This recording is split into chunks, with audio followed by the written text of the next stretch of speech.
നമസ്കാരം. ഇറാൻ യുദ്ധത്തെ തുടർന്ന് മിഡിൽ ഈസ്റ്റിൽ ആശങ്ക പരന്നെങ്കിലും ഇതൊന്നും കൂസാതെ വിമാനങ്ങളുടെ എണ്ണം വർദ്ധിപ്പിക്കുകയാണ് ഒമാൻ എയർ. കോഴിക്കോട്ടേക്കുള്ള സർവീസുകളുടെ എണ്ണമാണ് ഒമാന്റെ ദേശീയ വിമാന കമ്പനിയായ ഒമാൻ എയർ വർദ്ധിപ്പിക്കുന്നത്. ആഴ്ചയിൽ 8 സർവീസുകൾ ഉള്ളത് 10 മാറ്റാനാണ് ഒമാൻ എയർ തീരുമാനം. ഏപ്രിൽ 21 മുതലാണ് ഈ തീരുമാനം പ്രാബല്യത്തിൽ വരുന്നത്. കോഴിക്കോട് നിന്നും മസ്കത്തിലേക്ക് 9,000-നും 21,000-നും ഇടയിലാണ് ടിക്കറ്റ് നിരക്ക്. ഒമാൻ എയറിന്റെ ബുക്കിംഗ് ഓഫീസ് വഴി ടിക്കറ്റ് ബുക്ക് ചെയ്യാം. നേരിട്ടുള്ള യാത്രയ്ക്ക് ഏകദേശം 3.5 മണിക്കൂർ വേണ്ടിവരും. ബുക്ക് ചെയ്യുന്ന സമയത്തിനനുസരിച്ച് ടിക്കറ്റ് നിരക്കിലും മാറ്റം വരും.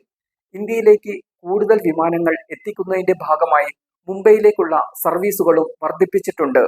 പശ്ചിമേഷ്യയിലെ യുദ്ധത്തിന്റെ സാഹചര്യത്തിൽ നിർത്തിവെച്ച സർവീസുകൾ പുനരാരംഭിക്കാനുള്ള തീരുമാനത്തിന്റെ ഭാഗമാണിത്. ഒമാനിൽ നിന്നും ദുബായിലേക്കുള്ള ദിവസേന സർവീസുകൾ ഉണ്ടായിരിക്കും. ദുബായ്, ഖസബ്, ബഹ്റിൻ എന്നിവിടങ്ങളിലേക്കുള്ള സർവീസുകൾ ഇന്ന് പുനരാരംഭിക്കുകയും ചെയ്യും.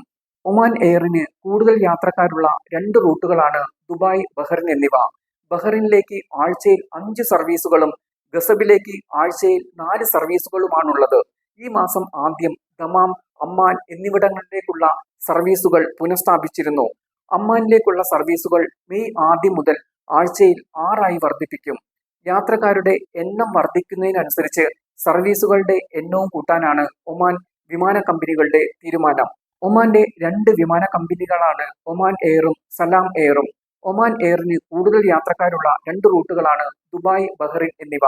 മസ്കത്തിൽ നിന്ന് ആഴ്ചയിൽ 7 വിമാനങ്ങളാണ് ഒമാൻ എയറിൻ്റെതായി ബഹ്റിനിലേക്ക് സർവീസ് നടത്തുന്നത്. സലാലയിലേക്കുള്ള സർവീസിലും മാറ്റം വരാം.